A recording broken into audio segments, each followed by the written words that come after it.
Friends, welcome back to my channel. ఈరోజు నేను చాలా టేస్టీ అండ్ సింపుల్ ఇంగ్రీడియంట్స్తో వంకాయ ఫ్రై అయితే చేశాను. ఈ రెసిపీ లంచ్లో రైస్తో సూపర్గా సెట్ అవుతుంది. వీడియో కంప్లీట్గా చూడండి ఫ్రెండ్స్. ఎలా చేశానో చూద్దామా? Let's start. ఫస్ట్ ప్యాన్ పెట్టుకుని ఆయిల్ వేసుకున్నాను. ఆయిల్ హీట్ ఎక్కిన తర్వాత జీలకర్ర ఆవాలు వేసి ఫ్రై చేశాను. ఆ తర్వాత 1 కప్ సన్నగా తురుముకున్న ఉల్లిపాయలు యాడ్ చేశాను. అవి కూడా బాగా ఫ్రై అయిపోవాలి. గోల్డెన్ కలర్ అయ్యేంత వరకు బాగా ఫ్రై చేసుకోవాలి.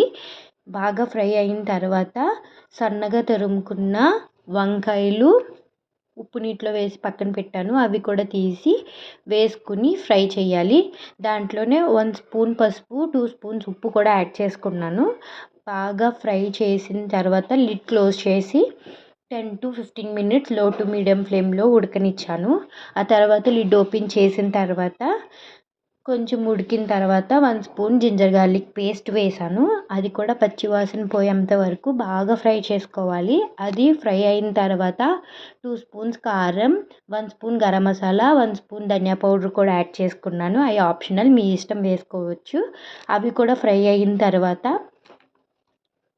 లిడ్ క్లోజ్ చేసి 5 మినిట్స్ లో టు మీడియం ఫ్లేమ్లో ఉడకనివ్వాలి. ఆ తర్వాత ఓపెన్ చేస్తే మన కర్రీ అయితే రెడీ అయిపోతుంది ఫ్రెండ్స్. చూసారా ఫ్రెండ్స్, సింపుల్గా టేస్టీగా వంకాయ ఫ్రై అయితే రెడీ. హాట్గా రైస్తో, సాంబార్తో, పప్పుతో చాలా టేస్టీగా ఉంటుంది. మీరు కూడా ట్రై చేసి మీ ఒపీనియన్ కామెంట్స్లో చెప్పండి. వీడియో నచ్చినట్లయితే లైక్ చేయండి ఫ్రెండ్స్. మీ ఫ్రెండ్స్ అండ్ ఫ్యామిలీస్తో షేర్ చేయండి. ఇలాంటి సింపుల్ అండ్ టేస్టీ రెసిపీస్ కోసం మన ఛానల్స్ని సబ్స్క్రైబ్ చేయడం మర్చిపోకండి. మళ్ళీ నెక్స్ట్ వీడియోలో కలుద్దాం. By all.